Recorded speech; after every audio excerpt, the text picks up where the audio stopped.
Hi there.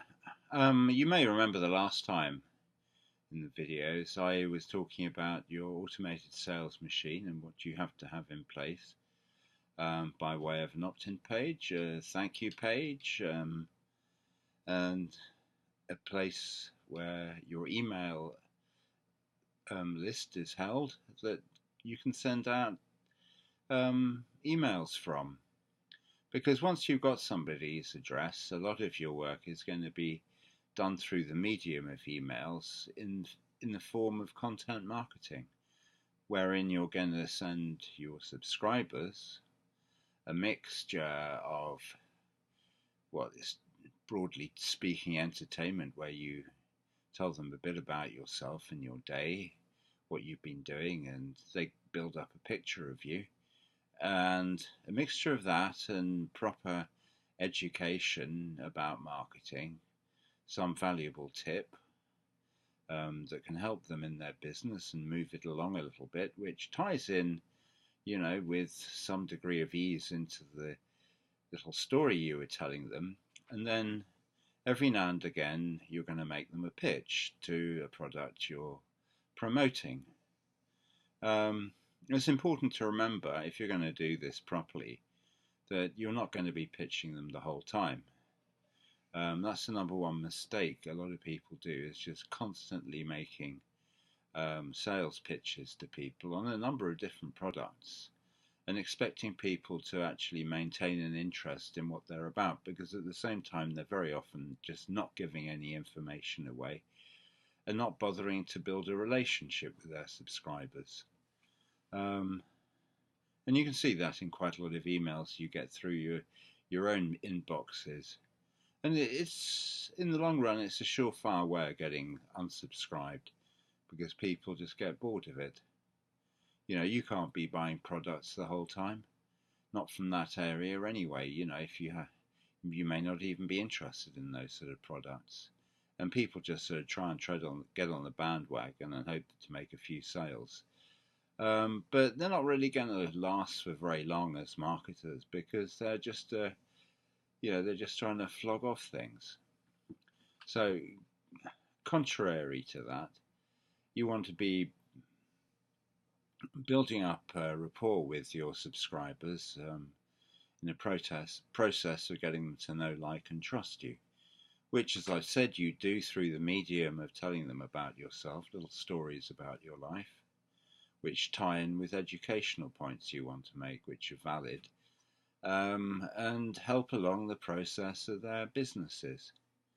And every third email, you make a pitch about the product you're promoting, and keep it to the same product line that you've been selling all along. I'd suggest, at least at first, until you get your awareness of what you're doing and you learn this profession a lot better, because obviously when you start out you're going to be a bit green and you need assistance, tips on how to do things. And basically, you're just trying to follow other people's ideas. And then as you get older, get wiser, you can actually get a feel for it yourself and become, somebody who has their own stamp, as it were, on their emails or the rest of their content. Um, Obviously, the first thing when you're delivering an email to somebody is they're going to see what the headline is. Um, Now, a lot of people open on the basis that it's you rather than somebody else if they like you, but also the headlines can draw them in. Therefore, you have to grab their attention. And it has to be said, in this age, 2018, we're in a short attention span age. People don't really have time for lots of information. So they're doing their best to sift through what presents itself and work out what's worth giving their attention to.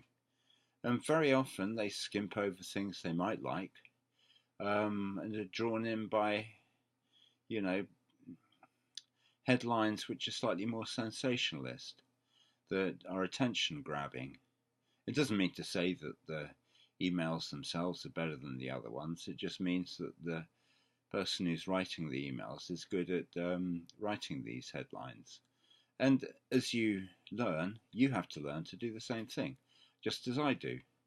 I mean, I'm learning the whole time, and it's good to know that I've got this far because I don't have to go through the learning that the early stuff again. But I'm not that far down the road. Don't worry, I'm not that far down the road. I'm only a little bit ahead of where you are, and you can catch me up. You may already be better than me. But, you know, learning to write attention grabbing headlines is an art form, and people get paid an awful lot of money because in your emails, that's the bit that's going to make them open. Once you have the attention grabbing headline and subject matter, then you can make sure that the body of your email text is worthy of a headline grabbing headline, of a attention grabbing headline, and so you can follow up that headline with just really good content which you feel is giving proper value. To repeat it again, you know, it's not just about making pictures the whole time, but in really delivering some kind of value to your subscribers so that they feel that you are a worthy enough authority on the matter. Just as, you know, I hope that you as a listener or a watcher get some sort of value out of my videos here, because I'm here to try and teach you a few things.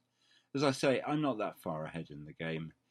I have no great achievements under my belt in marketing, but I look forward to getting better every day, and that's really my message to you, which is to make some kind of progress every day. And learning how to do this email content marketing is a very, very vital cog in the business that you're going to build up in the future. So anyway, good luck with that. I hope it made sense, and I look forward to talking to you again. Bye for now.